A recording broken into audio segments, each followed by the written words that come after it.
When you have something that's good for you, you naturally want to share with other people. I mean, you have to be psychotic to keep it only for yourself. Only crazy people want to take and take and take, and obsessive about taking and not sharing. Okay? But nice, normal people like us, you have something good, you share with other people. Okay? Gattis's mother brought me a big apple cake. Thank you for the apple cake.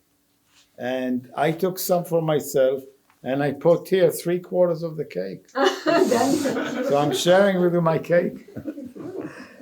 So good people share. And how many you put for yourself?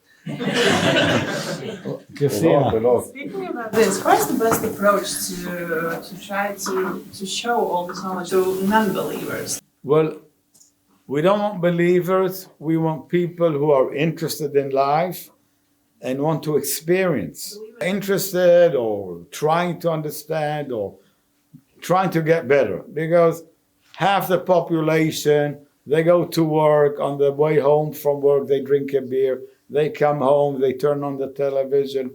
That's it, you know. Maybe on the weekend they go to the park. But this is, you know, what they do, routine life.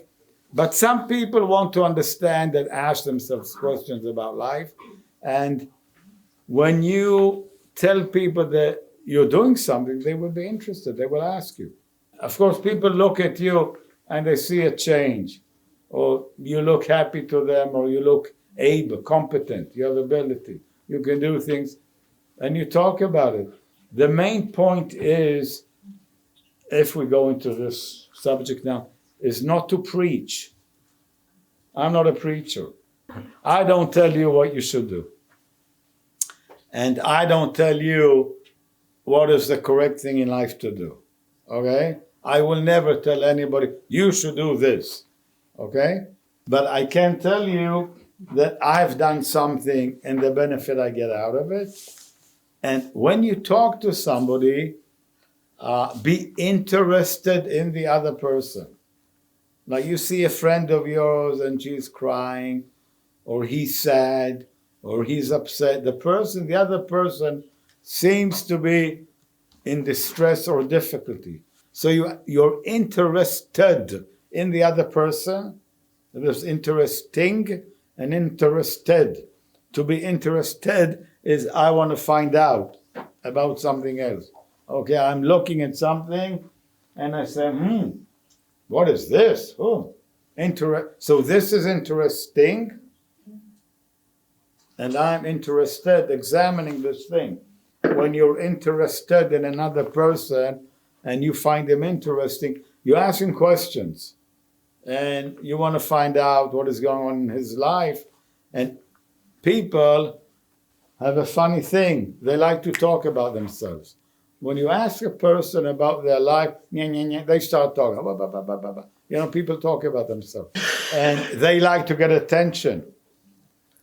So you learn in the communication book to be interested and to give attention to people and to listen to people. And if you give another person an hour to talk, after I say, what are you doing to me? Are you playing with my mind? Are you doing something to me? Or, well, thank you very much for listening to me. They will suddenly, wow, this person is listening to me. What is this?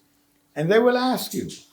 And you will say, well, you told me about this situation, like Tommy gave, of course. The best example always is relationship. Because everybody has some difficulty at work, in marriage, with children, whatever. So you can go around with this thing and say, hey, you know, you can do this. Oh, what is this?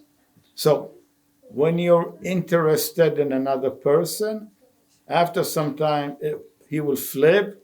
And now he will be willing to be interested in you. And you say, well, you know, we have this thing, and we have the center here, friends of mine, and we help people, whatever. So this would be the way to do it. Okay? What else? Why it's not okay if I say you should do this or that or go this way or that way? If you try to tell another person what is his problem, he will always reject what you say. Okay? We call it evaluation, to evaluate. And to evaluate in English means to make a judgment or to say what you think about another person. Yeah, I think your problem is you have this funny machine here, and you're all the time looking at your machine. What's the matter with you? You're doing something strange. So you say to another person what his problem is, okay? And if you go to a psychologist or you go to a friend or you talk to someone, you talk about your problem, and the other person, yeah, well, when you were a kid, your mother did this and this to you, and your father did this and this to you, and maybe you're like this, and maybe you're like that. You say, bullshit. I mean, this guy doesn't know me. How can he make evaluation or judgment about me? So people don't like for you to tell them what their problem is. Okay, they reject it. So we don't do it. I don't know anybody here. I won't tell you what your problem is, okay? But if I'm interested and I ask you questions and you tell me about yourself, then okay, then what you're telling me is true, okay? Every time I try to tell my mother something about myself, about my childhood, she says, no, it wasn't like this. This is not what happened. This is what happened. I have my memory and my viewpoint. Like Tommy said, we have viewpoints. So I have my viewpoint, my memory about my life, about what happened. So you talk to a person, you ask them questions, and they will tell you about themselves. And then you can suggest to them tools to become more able